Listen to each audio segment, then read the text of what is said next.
Okay. ഈ ഒരു വീഡിയോയിൽ നമ്മൾ പ്രധാനമായിട്ടും നോക്കാൻ പോകുന്നത് പഞ്ചായത്ത് രാജ് സിസ്റ്റത്തിനെ പറ്റിയാണ്. പഞ്ചായത്ത് രാജ് സിസ്റ്റത്തിനെ പറ്റിയുള്ള കാര്യങ്ങൾ, കമ്മിറ്റികൾ, അതുപോലുള്ള കാര്യങ്ങളാണ് മെയിനായിട്ട് നമുക്ക് നോക്കാനുള്ളത്. അപ്പോൾ എക്സാമിനും ഇതേ രീതിയിൽ കാര്യങ്ങൾ ചോദിക്കും എന്ന് പ്രതീക്ഷിക്കാം. അപ്പോൾ പഞ്ചായത്ത് രാജ് സിസ്റ്റത്തിനെ പറ്റി പഠിക്കുമ്പോൾ ആദ്യമേ കുറച്ച് കമ്മിറ്റികളെ പറ്റി പഠിക്കണം. അതിൽ ആദ്യം വരുന്നതാണ് Balwant Rai committee. Okay, Balwant Rai committee. ഈ ബൽവന്ത് റായ് കമ്മിറ്റി 1957 ജാനുവരി 1-നാണ് ഇതിനെ അപ്പോയിന്റ് ചെയ്തത്. ഹെഡ് ഉറപ്പായിട്ടും ബൽവന്ത് റായ് ആയിരിക്കും. അതുകൊണ്ടാണല്ലോ ആ കമ്മിറ്റിക്ക് ആ പേര് വന്നത്. അപ്പോൾ സത്യം പറഞ്ഞു കഴിഞ്ഞാൽ ഈ ബൽവന്ത് റായ് കമ്മിറ്റീനെ അപ്പോയിന്റ് ചെയ്തത് എന്തിനാണ് എന്ന് ചോദിച്ചു കഴിഞ്ഞാൽ CDP എന്ന് പറയുന്ന ഒരു പ്രോഗ്രാം ഉണ്ടായിരുന്നു. ഏകദേശം 1953 കൊണ്ടുവന്നതാണ് കമ്മ്യൂണിറ്റി ഡെവലപ്മെന്റ് പ്രോഗ്രാം.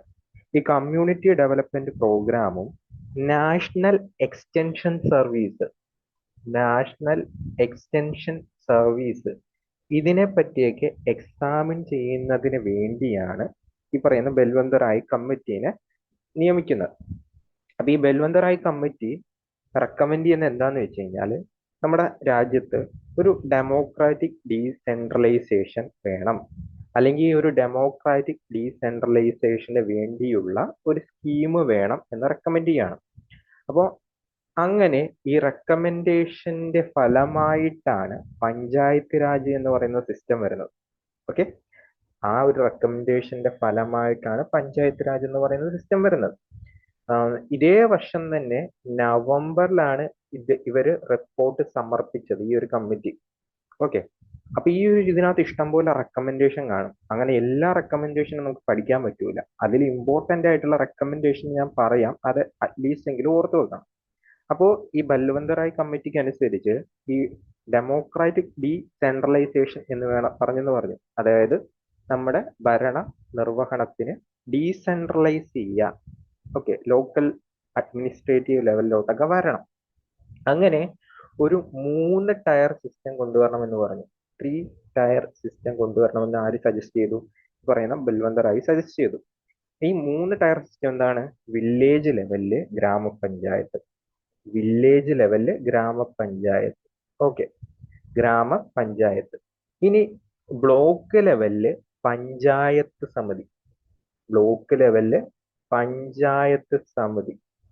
ഇനി ഡിസ്ട്രിക്ട് ലെവലില് പഞ്ചായത്ത് സമിതി. ഓക്കെ, ഡിസ്ട്രിക്ട് ലെവലില് ജില്ലാ പരിഷത്ത്, ജില്ലാ പരിഷത്ത്. ഇങ്ങനെ 3 ടയർ സിസ്റ്റം കൊണ്ടുവരണം എന്ന് ആര് പറഞ്ഞു? ബൽവന്ത് റായ് റെക്കമെൻഡ് ചെയ്തു. ഓക്കെ, റെക്കമെൻഡ് ചെയ്യാണ്. അപ്പോൾ ഈ ഗ്രാമപഞ്ചായത്തും അതുപോലെ തന്നെ ഗ്രാമപഞ്ചായത്തിൽ ഡയറക്റ്റ് ഇലക്ഷൻ ആണ് നടക്കേണ്ടത് എന്ന് പറഞ്ഞു. അതുപോലെ തന്നെ ബാക്കി രണ്ടിടത്തും ഇൻഡയറക്റ്റ് ഇലക്ഷൻ ആയിരിക്കും കണ്ടക്ട് ചെയ്യുന്നത്. ഓക്കെ, ഈ പഞ്ചായത്ത് സമിതി, ഇതിൽ തന്നെ പഞ്ചായത്ത് സമിതി ആയിരിക്കും എക്സിക്യൂട്ടീവ് ബോഡി എന്നും പറഞ്ഞു. എക്സിക്യൂട്ടീവ് ബോഡി ഏതായിരിക്കും? നടുക്ക് കിടക്കണ പഞ്ചായത്ത് സമിതി ആയിരിക്കും എന്ന് പറഞ്ഞു. ഇത് കൂടാതെ ഡിസ്ട്രിക്ട് കളക്ടർ ആയിരിക്കും ഈ പറയുന്ന ശിലാപരിഷത്തിന്റെ ചെയർമാൻ ആകേണ്ടതെന്നും പറഞ്ഞു. ഡിസ്ട്രിക്ട് കളക്ടർ ആയിരിക്കും ശിലാപരിഷത്തിന്റെ ചെയർമാൻ ആകേണ്ടതെന്നും പറഞ്ഞു. ഈ റെക്കമെൻഡേഷൻ ഒക്കെ, അല്ലെങ്കിൽ ഇതിലുണ്ടായിരുന്ന ബാക്കി എല്ലാം കൂടിയുള്ള റെക്കമെൻഡേഷൻ 1958 അക്സെപ്റ്റ് ചെയ്യാണ്. അങ്ങനെ 1958 അക്സെപ്റ്റ് ചെയ്തിട്ട് 1959 ഒക്ടോബർ 2 1959 ഒക്ടോബർ 2 രാജസ്ഥാനിലുള്ള നഗൂർ എന്ന് പറയുന്ന ഡിസ്ട്രിക്റ്റിലാണ് ആദ്യമായിട്ട് പഞ്ചായത്ത് സിസ്റ്റം. ഓക്കെ, രാജസ്ഥാനിലെ നഗൂർ എന്ന് പറയുന്ന ഡിസ്ട്രിക്റ്റിലാണ് പഞ്ചായത്ത് രാജ് സിസ്റ്റം എസ്റ്റാബ്ലിഷ് ചെയ്യുന്നത്. പഞ്ചായത്ത് രാജ് സിസ്റ്റം എസ്റ്റാബ്ലിഷ് ചെയ്യുന്നത് ഏകദേശം ഇതേ വർഷം തന്നെ ആന്ധ്രാപ്രദേശില്, രണ്ടാമതായിട്ട് ആന്ധ്രാപ്രദേശില് പഞ്ചായത്ത് രാജ് സിസ്റ്റം എസ്റ്റാബ്ലിഷ് ചെയ്യുന്നുണ്ട്. ഇത് കഴിഞ്ഞിട്ട് ഇതിനെ പറ്റിയൊക്കെ പഠിക്കുന്നതിനായിട്ട് ഇഷ്ടംപോലെ കമ്മിറ്റികൾ വരുന്നുണ്ട്. ആ കമ്മിറ്റി ഞാനിപ്പോ പറയുന്നില്ല. എന്ന് വെച്ച് കഴിഞ്ഞാൽ ഇതിലെ ഇലക്ഷൻ എങ്ങനെ കണ്ടക്ട് ചെയ്യണം, അങ്ങനെയൊക്കെ അതിനെ പറ്റിയൊക്കെ പഠിക്കാനായിട്ട് ഓരോരോ ആൾക്കാർ ഹെഡായിട്ടുള്ള കുറച്ചധികം കമ്മിറ്റികൾ വരുന്നുണ്ട്. അത് SSCക്ക് ചോദിക്കുമെന്ന് എനിക്ക് അറിയത്തില്ല, UPSCക്കൊക്കെ ചിലപ്പോൾ ചോദിക്കുമായിരിക്കും. ഓക്കെ, അത് ഏതായാലും നമ്മളിപ്പോൾ നോക്കുന്നില്ല. അപ്പോൾ അത് കഴിഞ്ഞിട്ട് നമ്മൾ നോക്കാൻ പോകുന്നത് 1977 78 കാലങ്ങളിലെ സംഭവമാണ്. ഈ 1977 എന്ന് പറയുമ്പോൾ മൊറാർജി ദേശായി ഗവൺമെന്റ് ആണ്. ഈ മൊറാർജി ദേശായി ഗവൺമെന്റ് അശോക് റായ് മെഹ്ത്ത അശോക് റായ് മെഹ്ത്തേന്റെ അപ്പോയിന്റ് ചെയ്യും, അല്ലെങ്കിൽ അശോക് റായ് മെഹ്ത്ത ഹെഡായിട്ടുള്ള ഒരു കമ്മിറ്റീനെ അപ്പോയിന്റ് ചെയ്യും. എന്തിനെ പറ്റി പഠിക്കാൻ? പഞ്ചായത്ത് രാജ് സിസ്റ്റത്തിനെ പറ്റി പഠിക്കാൻ. ഓക്കെ, ഇവര് 1977 അപ്പോയിന്റ് ചെയ്യും. 1978 ഇവര് റിപ്പോർട്ട് സമർപ്പിക്കും. ഈ റിപ്പോർട്ടിനകത്ത് ഏകദേശം 132-ലധികം റെക്കമെൻഡേഷൻ ആയിരുന്നു ഉണ്ടായിരുന്നത്. അപ്പൊ അതെല്ലാം നമുക്ക് പഠിക്കാൻ പറ്റുമോ? ഇല്ല. അപ്പൊ ഈ പറയുന്ന അശോക് റായ് മെഹ്ത്ത കമ്മിറ്റിയുടെ റെക്കമെൻഡേഷൻ അനുസരിച്ച് 2 ടയർ സിസ്റ്റമാണ് വേണ്ടതെന്ന് പറഞ്ഞു. മറ്റേ 3 ടയർ ആയിരുന്നു, 2 ടയർ. ഈ 2 ടയർ ഏതൊക്കെയാന്ന് ചോദിച്ചു കഴിഞ്ഞാൽ, ഒന്ന് ജില്ലാ പരിഷത്ത് ഡിസ്ട്രിക്ട് ലെവലിൽ. ഓക്കെ, ഇനി ഇത് കൂടാതെ, ഓക്കെ, ഈ ജില്ലാ പരിഷത്ത് കൂടാതെ മണ്ഡൽ പഞ്ചായത്ത്. ഈ മണ്ഡൽ പഞ്ചായത്ത് എന്ന് പറയുമ്പോൾ, ഓക്കെ, മണ്ഡൽ പഞ്ചായത്ത് ഈ മണ്ഡൽ പഞ്ചായത്ത് എന്ന് പറയുമ്പോൾ ഗ്രൂപ്പ് ഓഫ് വില്ലേജസ് ആണ്. ഏകദേശം 15,000 തൊട്ട് 20,000 വരെ പോപ്പുലേഷൻ ഉള്ള ഗ്രൂപ്പ് ഓഫ് പഞ്ചായത്താണ് ഈ പറയുന്ന മണ്ഡൽ പഞ്ചായത്തിൽ വരുന്നത്. ഗ്രൂപ്പ് ഓഫ് വില്ലേജ് ആണ് മണ്ഡൽ പഞ്ചായത്തിൽ വരുന്നത്. ഇത് കൂടാതെ ശിലാ പരിഷത്ത് ആയിരിക്കും ഇതിന്റെ എക്സിക്യൂട്ടീവ് ബോഡി എന്ന് അശോക് മെഹ്ത്ത എന്ത് ചെയ്തു? കമ്മിറ്റി റെക്കമെൻഡ് ചെയ്തു. പിന്നെ പറഞ്ഞത്, ഈ പറയുന്ന പഞ്ചായത്ത് രാജിന് കമ്പൽസറി പവർ കൊടുക്കണം. എന്തിന്? To taxation to mobilise their financial resources. Compulsory power of to taxation to mobilize their financial resources. Okay, ഇത് കൂടാതെ സോഷ്യൽ ഓഡിറ്റിംഗ് വേണം എന്ന് ഇവർ റെക്കമെൻഡ് ചെയ്തു. ഓക്കെ, ആര്? ഈ പറയുന്ന ആരായിരുന്നു? അശോക് മെഹ്ത്ത. ഓക്കെ, ഇത് കഴിഞ്ഞിട്ട് ദണ്ഡവാല കമ്മിറ്റി 1978 വരുന്നുണ്ട്. ബ്ലോക്ക് ലെവൽ പ്ലാനിങ്ങിനെ ബേസ് ചെയ്ത്. ബ്ലോക്ക് ലെവൽ പ്ലാനിങ്ങിനെ ബേസ് ചെയ്തിട്ട് എന്ത് വരുന്നുണ്ട്? ദണ്ഡവാല കമ്മിറ്റി വരുന്നുണ്ട്. പിന്നെ ഹനുമന്ത് റാവു കമ്മിറ്റി വരുന്നുണ്ട്, ഡിസ്ട്രിക്ട് പ്ലാനിങ്ങിനെ ബേസ് ചെയ്തിട്ട്. ഏത് വരുന്നുണ്ട്? ഹനുമന്ത് റാവു കമ്മിറ്റി വരുന്നുണ്ട്. നമുക്ക് അത് കഴിഞ്ഞിട്ട് നോക്കാനുള്ള ആക്ച്വലി GVK റാവു കമ്മിറ്റി ഉണ്ട്. GVK Rao committee. ഈ GVK Rao committee 1985 GVK Rao committee ഏതാണ്? 1985. പ്ലാനിംഗ് കമ്മീഷനാണ് ഈ പറയുന്ന GVK റാവു കമ്മിറ്റീനെ അപ്പോയിന്റ് ചെയ്തത്. ഇനി എന്തിനാണ് അപ്പോയിന്റ് ചെയ്തതെന്ന് ചോദിച്ചു കഴിഞ്ഞാൽ, to review the existing administrative arrangement of rural development and poverty alleviation programme. എന്തിനാണ് ഈ പറഞ്ഞ റിവ്യൂ ചെയ്യാൻ? എന്തിന്? റൂറൽ അഡ്മിനിസ്ട്രേറ്റീവ് അറേഞ്ച്മെന്റിനെ റിവ്യൂ ചെയ്യുന്നതിനും അതുപോലെ തന്നെ പോവർട്ടി അലിവേഷൻ പ്രോഗ്രാം ഒക്കെ എന്ത് ചെയ്യുന്നതിന്? റിവ്യൂ ചെയ്യുന്നതിനായിട്ട് ആണ് ഈ പറഞ്ഞ GVK റാവു കമ്മീഷനെ എന്ത് ചെയ്തത്? അപ്പോയിന്റ് ചെയ്തത്. To review the existing administrative arrangement of rural development and poverty alleviation programme. Okay, ഇത് GVK റാവു കമ്മിറ്റീനെ പറ്റി നമ്മൾ നോക്കാനുള്ള. ഇനി GVK റാവു കമ്മിറ്റി കഴിഞ്ഞിട്ട് ഇമ്പോർട്ടന്റ് ആയിട്ട് വരുന്നതാണ് LM സിംഗ്വി കമ്മിറ്റി. ഇത് അതായത് തൊട്ടടുത്ത വർഷം 1986 ടൈമിലാണ് വരുന്നത്. രാജീവ് ഗാന്ധിയുടെ ടൈമിലാണ് വരുന്നത്. രാജീവ് ഗാന്ധി ഗവൺമെന്റിന്റെ കീഴിലാണ് വരുന്നത്. ഇനി എന്തിനാണ് ഇത് ഈ ഒരു കമ്മിറ്റീനെ അപ്പോയിന്റ് ചെയ്തതെന്ന് വെച്ച് കഴിഞ്ഞാൽ, to prepare a concept paper. Okay, ഒരു കൺസെപ്റ്റ് പേപ്പർ എന്തിനെ ബേസ് ചെയ്ത്? Revitalisation of Panchayat Raj institute for democracy and development. എന്തിനാണ് അപ്പോയിന്റ് ചെയ്തത്? To prepare a concept paper on revitalisation of Panchayat Raj institution for democracy and development. അപ്പൊ ഈ ഒരു കമ്മിറ്റീന് റെക്കമെൻഡേഷൻ അനുസരിച്ച് അവർ പറയാണ് നമ്മുടെ പഞ്ചായത്ത് രാജ് സിസ്റ്റത്തിന് കോൺസ്റ്റിറ്റ്യൂഷണൽ സ്റ്റാറ്റസ് കൊടുക്കണം. കോൺസ്റ്റിറ്റ്യൂഷണൽ സ്റ്റാറ്റസ് കൊടുക്കണം. ഇതുവരെ ഇത് കോൺസ്റ്റിറ്റ്യൂഷനിൽ വന്നിട്ടില്ല കേട്ടോ. കാരണം നമുക്കറിയാം 1992 കാലഘട്ടത്തിലാണ് വരുന്നത്. ഇതെല്ലാം 86 നടക്കുന്നതാണ്. ഇത് കൂടാതെ ഒരു ന്യായ പഞ്ചായത്ത് എസ്റ്റാബ്ലിഷ് ചെയ്യണം. എവിടെ? വില്ലേജുകളിലായിട്ട്. ഇതൊക്കെ ഈ പറയുന്ന കമ്മിറ്റിയുടെ റെക്കമെൻഡേഷൻ ആയിരുന്നു. ഓക്കെ. ഇത് കഴിഞ്ഞിട്ട് 1988 ഒരു കമ്മിറ്റീനെ അപ്പോയിന്റ് ചെയ്യും. ഒരു കൺസൾട്ടേറ്റീവ് കമ്മിറ്റീനെ അപ്പോയിന്റ് ചെയ്യും. ഡിസ്ട്രിക്ട് പ്ലാനിങ്ങിന് വേണ്ടിയുള്ള ഒരു ബോഡി ആയിട്ടുള്ള തുങ്കാവോണിന്റെ നേതൃത്വത്തിൽ ഒരു ഒരു കമ്മിറ്റീനെ അപ്പോയിന്റ് ചെയ്യും. അല്ലെങ്കിൽ തുങ്കാവോൺ കമ്മിറ്റി എന്ന് പറയും. 1988 ഡിസ്ട്രിക്ട് പ്ലാനിങ്ങിന് വേണ്ടിയിട്ടുള്ള ഒരു ബോഡി ആയിരുന്നു. ഇവരുടെയും റെക്കമെൻഡേഷനിലൊക്കെ തന്നെ പറയുന്നത് പഞ്ചായത്ത് രാജിന് കോൺസ്റ്റിറ്റ്യൂഷൻ സ്റ്റാറ്റസ് കൊടുക്കണം, അതുപോലെ തന്നെ 5 വർഷമാക്കണം ടൈം, അതുപോലെ തന്നെ 3 ടയർ സിസ്റ്റം ആക്കണം എന്നൊക്കെയാണ് റെക്കമെൻഡേഷനിൽ വരുന്നത്. ഓക്കെ. അത് കഴിഞ്ഞിട്ട് വരുന്ന ഏറ്റവും ഇമ്പോർട്ടന്റ് ആയിട്ടുള്ള ഒരു കമ്മിറ്റിയാണ് ഗാഡ്ഗിൽ കമ്മിറ്റി. എന്തുകൊണ്ട് ഗാഡ്ഗിൽ കമ്മിറ്റി എന്ന് ചോദിച്ചു കഴിഞ്ഞാൽ, ഈ ഗാഡ്ഗിൽ കമ്മിറ്റീന്റെ റെക്കമെൻഡേഷനിലുള്ള കാര്യങ്ങളാണ് നമ്മുടെ മിക്കതും 1988 ഇവരുടെ റെക്കമെൻഡേഷനിലുള്ള കമ്മിറ്റിയാണ്.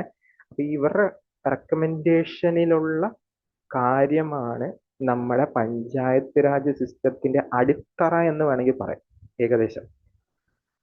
ഇത് അപ്പോയിന്റ് ചെയ്യുന്നത് കോൺഗ്രസ് പാർട്ടിയാണ്.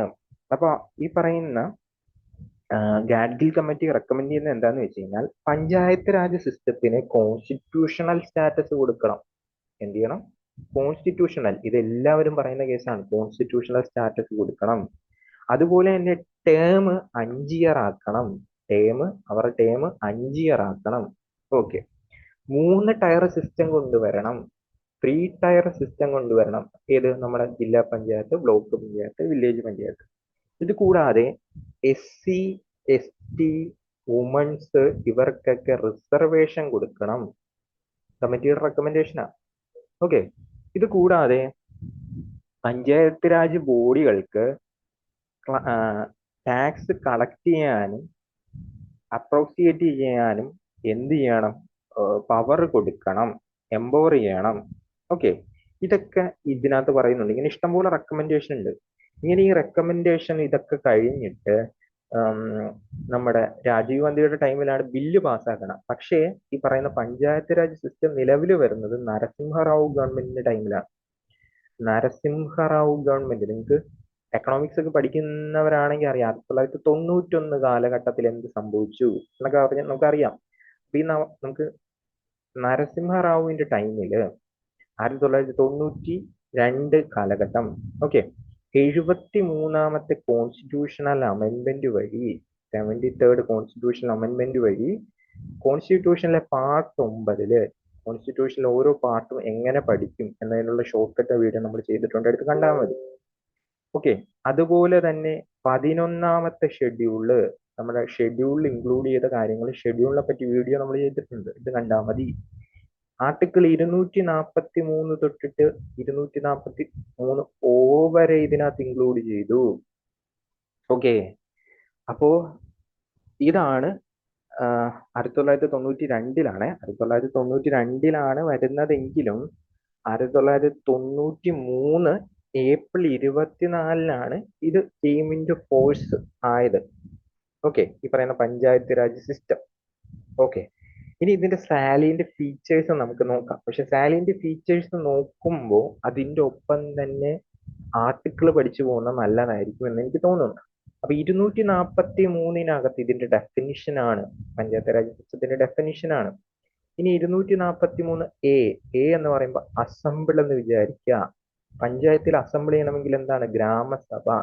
ഈ ഗ്രാമസഭ എന്ന് പറയുന്ന സാധനം ഈ പറയുന്ന പഞ്ചായത്ത് രാജ് സിസ്റ്റത്തിന്റെ ഒരു സാലിയന്റ് ആയിട്ടുള്ള ഒരു ഫീച്ചർ ആണ്. ഓക്കെ. ഇതിൽ തന്നെ നമുക്ക് കമ്പൽസറി ആയിട്ടുള്ള കാര്യങ്ങളുമുണ്ട്, വോളണ്ടറി ആയിട്ടുള്ള ഒബ്ലിഗേഷൻസും ഉണ്ട്. ഇതിൽ കമ്പൽസറി ആയിട്ടുള്ള കാര്യമാണ് ഈ പറയുന്ന ഗ്രാമസഭ അപ്പോയിന്റ് ചെയ്യണം എന്നത്. ഓക്കെ. ആർട്ടിക്കിളിലുള്ള സാധനങ്ങളെല്ലാം കമ്പൽസറി ആണ് എന്ന് വേണമെങ്കിൽ ഓർത്ത് വെക്കാം ഏകദേശം. ഇനി അടുത്ത ബി, ബി എന്ന് പറയുമ്പോൾ ബിൽഡ് എന്ന് വായിക്കുക. ഓക്കെ, 243 ബി എന്ന് പറയുമ്പോൾ ബിൽഡ് എന്ന് വായിക്കുക. ബിൽഡ് എന്ന് പറയുമ്പോൾ 3 ടയർ സിസ്റ്റം, അതായത് 3 ടയർ സിസ്റ്റം വേണമെന്ന് പറഞ്ഞിരുന്നു. അപ്പൊ 3 ടയർ സിസ്റ്റം, അതായത് ഗ്രാമപഞ്ചായത്ത്, ജില്ലാ പഞ്ചായത്ത്, ഇനി എന്താ പറയുന്ന ബ്ലോക്ക് പഞ്ചായത്ത്, ആ ഒരു രീതിയിൽ ഗ്രാമം, ബ്ലോക്ക്, ജില്ല. പക്ഷേ ഈ 3 ടയർ സിസ്റ്റത്തിൽ ഒരു എക്സെപ്ഷൻ കൊടുത്തിട്ടുണ്ടായിരുന്നു. എന്താണ് ഒരു എക്സെപ്ഷൻ എന്ന് പറഞ്ഞു കഴിഞ്ഞാൽ, ഇപ്പോൾ ഒരു സ്റ്റേറ്റിന് പോപ്പുലേഷൻ 20 ലക്ഷത്തിൽ കുറവാണെങ്കിൽ, നോട്ട് എക്സീഡിങ് 20 ലാക്ക്, അവിടെ ഇന്റർമീഡിയറ്റ് ലെവല് ഇല്ലെങ്കിലും വലിയ പ്രശ്നമില്ല. 20 ലക്ഷത്തിൽ കുറവാണെങ്കിൽ അവിടെ ഇന്റർമീഡിയറ്റ് ലെവല്, അതായത് ആ ഇടക്കുള്ള ആ ലെവല് വേണ്ട, 3 ടയറിലെ ഇടക്കുള്ള ആ ലെവല് വേണ്ട എന്നാണ് പറയുന്നത്. ഇനി 243 എന്ന് പറയുമ്പോൾ കമ്പോസിഷൻ എന്ന് ഓർത്ത് വെക്കാം. പഞ്ചായത്തിന്റെ കമ്പോസിഷൻ എന്ന് വെച്ച് കഴിഞ്ഞാൽ എന്താ, ചെയർമാന്, മെമ്പേഴ്സ്, അതിനെ പറ്റിയാണ് പറയുന്നത്. ഓക്കെ, ഇതനുസരിച്ചിട്ട് എല്ലാ മെമ്പേഴ്സും ഡയറക്റ്റ് ആയിട്ട് ഇലക്ട് ചെയ്യുന്നവരായിരിക്കണം. All members at the all levels elected by people directly.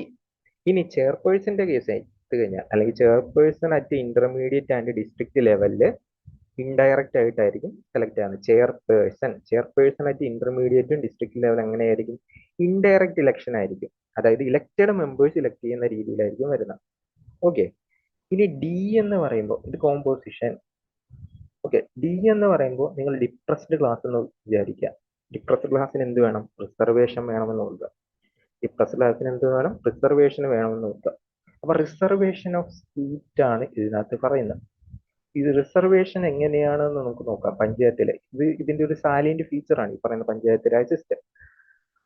അതിനകത്ത് പറഞ്ഞത് 3 ലെവലിലും, 3 ലെവൽ ഏതൊക്കെയാണെന്ന് അറിയാലോ, ഈ 3 ലെവലിലും SC ST കാർക്ക് അവരുടെ ഈ ഒരു എന്താ പറയുന്നത്, SC ST പോപ്പുലേഷന്റെ പ്രൊപ്പോർഷൻ അനുസരിച്ചിട്ട് റിസർവേഷൻ നൽകണം. SC STക്ക് 3 ലെവലിലെ പോപ്പുലേഷന്റെ പ്രൊപ്പോർഷൻ അനുസരിച്ചിട്ട് റിസർവേഷൻ നൽകണം. അതൊന്നാമത്തെ കേസ്. ഇനി രണ്ടാമത്തെ കേസ് പറഞ്ഞത് ഈ വുമൻസിന്റെ കേസിൽ, വുമൻസിന് 1/3 കുറയാത്ത, ടോട്ടൽ സീറ്റിന്റെ 1/3 കുറയാത്ത റിസർവേഷൻ കൊടുക്കണം. അതുപോലെ തന്നെ ചെയർപേഴ്സന്റെ ഓഫീസിലും ഇതുപോലെ 1/3 കുറയാത്ത റിസർവേഷൻ വുമൻസിന് കൊടുക്കണം. ചെയർപേഴ്സന്റെ ഓഫീസിലും 1/3 കുറയാത്ത ഇത് കൊടുക്കണം. ഇനി അടുത്തത് എന്ന് പറയുമ്പോൾ എക്സ്പയർ എന്ന് വായിക്കാം. എക്സ്പയർ ചെയ്യുക, അല്ലെങ്കിൽ എക്സ്പയർ ചെയ്യുന്നതുമായിട്ട് നമുക്ക് റിലേറ്റ് ചെയ്യാൻ എന്ത് പറയാം, ഡ്യൂറേഷൻ എന്ന് പറയാം. അപ്പോൾ 5 ഇയർ ആണ് പഞ്ചായത്തിന്റെ ഡ്യൂറേഷൻ എന്ന് പറയുന്നത്. ഇതിനു മുമ്പ് വേണമെങ്കിൽ ഇത് ഡിസോൾവ് ചെയ്യാം. പക്ഷെ ഇങ്ങനെ ഡിസോൾവ് ചെയ്യുന്ന കേസിൽ 6 മാസത്തിനുള്ളിൽ ഫ്രഷ് ഇലക്ഷൻ നടത്തിയിരിക്കണം. 6 മാസത്തിനുള്ളിൽ ഫ്രഷ് ഇലക്ഷൻ നടത്തിയിരിക്കണം. അപ്പൊ നിങ്ങൾ വിചാരിക്കും, ഈ പറയുന്ന 5 വർഷത്തില് ഇടയ്ക്കൊന്ന് ഡിസോൾവ് ചെയ്തു, ബാക്കി 6 മാസം കഴിഞ്ഞ് പുതിയ ഇലക്ഷൻ നടത്തി, അവർക്കും 5 വർഷമാണോ എന്ന് വിചാരിക്കും. അങ്ങനെയല്ല, ഇവരെവിടെ നിർത്തിയോ അവിടെ തുടങ്ങണം. ഓക്കെ, ഇപ്പൊ ഒരു വർഷം കഴിഞ്ഞപ്പോഴത്തേക്ക് നിർത്തി, അപ്പൊ 6 മാസത്തിനുള്ളിൽ ഇലക്ഷൻ കഴിഞ്ഞിട്ട് ബാക്കിയുള്ള കാലാവധിക്ക് ഇവർക്ക് ഭരിക്കാം, പുതിയ സമിതിക്ക് ഭരിക്കാം. ഓക്കെ, അതാണ് ഇയിൽ വരുന്നത്. എഫ് എന്ന് പറയുമ്പോൾ ഫെയിലായി എന്ന് ഓർക്കാം. ഫെയിൽ എന്ന് വെച്ച് കഴിഞ്ഞാൽ എന്താ, ഡിസ്ക്വാളിഫിക്കേഷൻ ഫോർ മെമ്പേഴ്സ് ആണ് വരുന്നത്. ഓക്കെ, ഈ പറയുന്ന പഞ്ചായത്ത് രാജ് സിസ്റ്റത്തിൽ. ഇനി മിനിമം ഏജ്, അത് ഞാൻ ജസ്റ്റ് ഒന്ന് പറയുന്നതാണ്. മിനിമം ഏജ് 21 ആയിരിക്കണം ഒരു മെമ്പർ ആകാനുള്ള. ഓക്കെ, ഡിസ്ക്വാളിഫിക്കേഷന്റെ കൂട്ടത്തിൽ പറയാമെന്ന് വിചാരിച്ചു.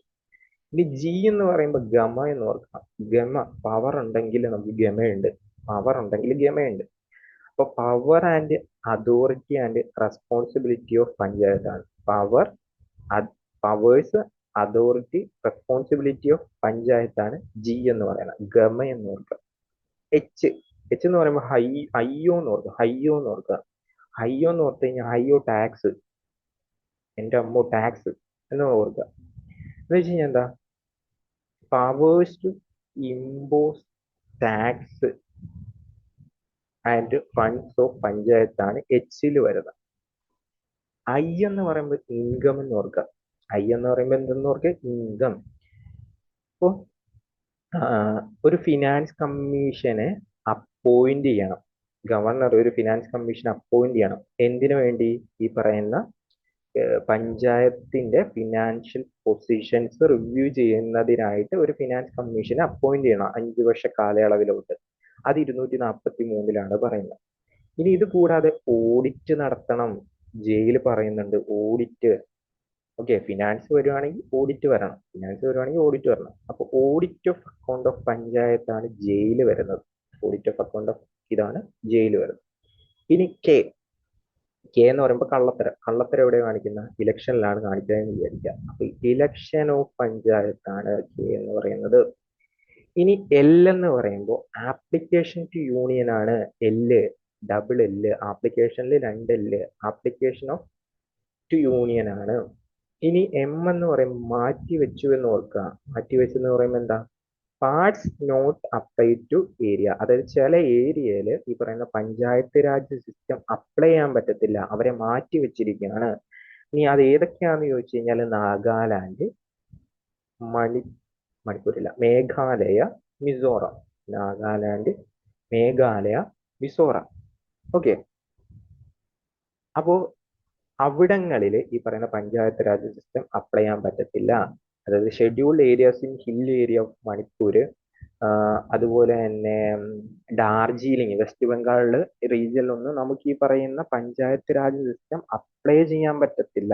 3 സ്റ്റേറ്റുകൾ ഓർക്കുക. അതുപോലെ തന്നെ scheduled areas of Manipur, Darjeeling district of west Bengal, ഇവിടെ നിന്ന് പറ്റത്തില്ല. ഇനി എൻ എന്ന് പറയുമ്പോൾ കണ്ടിന്യൂസ്. എന്ന് നോക്കിയാൽ continuous. Okay, continuous of existing law of panchayat. Continuous of existing law of panchayat ആണ് ഈ പറയുന്ന ഇതിൽ വരുന്നത് 243 എന്ന് പറയുന്നത്. ഇനി ഒ എന്ന് പറയുമ്പോൾ ഓർഡർ നോക്കുക. ഓർഡർ എന്ന് പറയുമ്പോൾ എന്താ? ബാർ കൗൺസിലൊക്കെ. ഓക്കെ, ബാർ കോടതി. Okay, bar to interfere courts in electoral matters. Bar to interfere by courts in electoral matters ആണ് ഓയിൽ വരുന്നത്. അപ്പൊ ഇതാണ് അവിടെ നോക്കാനുള്ളത് നമുക്ക് മെയിൻ ആയിട്ട്. ഇത് കൂടാതെ പെസ എന്ന് പറയുന്ന ആക്ട് നമുക്ക് പഠിക്കണം. പെസ എന്ന് പറയുമ്പോൾ ഓക്കെ, നമ്മൾ ഷെഡ്യൂള് 5 പഠിച്ചപ്പോഴത്തേക്ക് അതിൽ കുറച്ച് കാര്യങ്ങൾ പഠിച്ചായിരുന്നു. Scheduled area പഠിച്ചായിരുന്നു. അപ്പോ ഈ പാർട്ട് 9 കാര്യങ്ങള് not applicable to 5th scheduled area. 5ാമത്തെ ഷെഡ്യൂളിലുള്ള ഏരിയയിൽ ഇത് ആപ്ലിക്കബിൾ അല്ല.